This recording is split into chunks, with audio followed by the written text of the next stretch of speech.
గజం కేవలం 4,500 రూపాయలతో 165 గజాల భూమి కేవలం 8 లక్షలు మాత్రమే.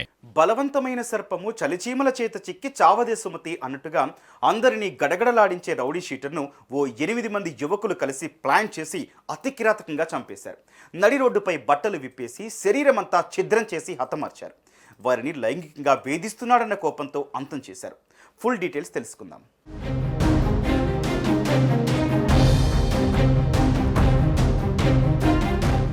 ముబారక్ సిగార్ పహాడీ షరీఫ్ ప్రాంతానికి చెందిన రౌడీ షీటర్. ఇతనిపై 23 కేసులున్నాయి. సిగార్ను చూస్తే చుట్టుపక్కల వారంతా వణికిపోయేవారు. అతనితో గొడవ కాదు కదా, మాట్లాడాలన్నా భయపడేవారు. ముఖ్యంగా పిల్లలైతే అతను వస్తున్నాడంటే ఇంట్లో ఓ మూలన కూర్చునేవారు. ఎందుకంటే అతను అంత క్రూరుడు.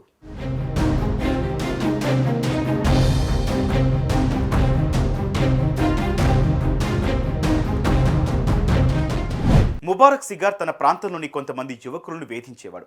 అనైతిక లైంగిక వాంఛలు తీర్చాలని యువకులను టార్చర్ చేసేవాడు. ఒప్పుకోకపోతే కొట్టేవాడు. అంతేకాదు చిన్న చిన్న పిల్లలను కూడా తనతో పాటు తీసుకుని వెళ్ళి లైంగిక వాంఛలు తీర్చుకునేవాడు. యువకులను కొట్టి వారి దగ్గర నుంచి డబ్బులు, వాహనాలు తీసుకునేవాడు. పోలీసులకు చెప్పినా, ఇంట్లో వాళ్లకు చెప్పినా చంపేస్తానని బెదిరించేవాడు.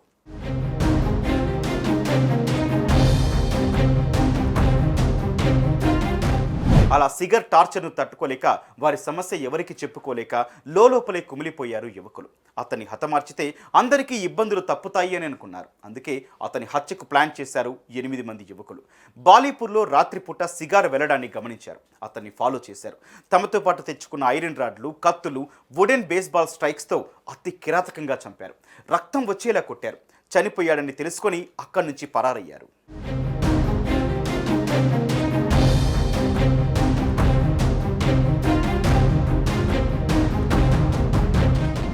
కాసేపటికి సిగార్ను రక్తపు మడుగుల్లో చూసిన వాళ్ళు పోలీసులకు సమాచారం ఇచ్చారు. పోలీసులు ఘటనా స్థలానికి చేరుకొని విచారణ చేపట్టారు.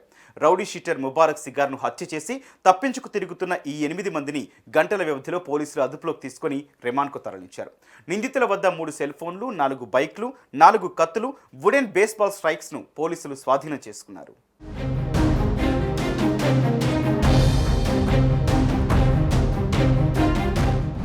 సిగార్పై ఇప్పటి వరకు 3 మర్డర్ కేసులు, 2 కిడ్నాప్లు, 3 హత్యాయత్నం కేసులు, 5 దాడి కేసులు, 7 దొంగతనం కేసులతో పాటు మొత్తం 23 కేసులున్నాయని పోలీసులు తెలిపారు.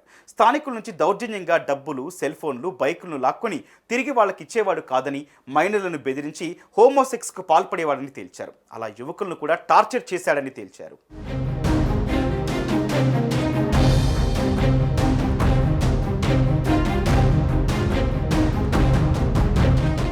అలా ప్రజలను హింసిస్తూ డబ్బులు, సెల్ ఫోన్లు, బైక్లు తీసుకొని బెదిరిస్తుండడంతో ముబారక్ సిగార్ను హత్య చేయాలని షేక్ అమీర్ తన స్నేహితులతో కలిసి రౌడీ షీటర్ ఇస్మాయిల్ను కలిశాడు. అతనితో కలిసి హత్యకు ప్లాన్ చేశారు.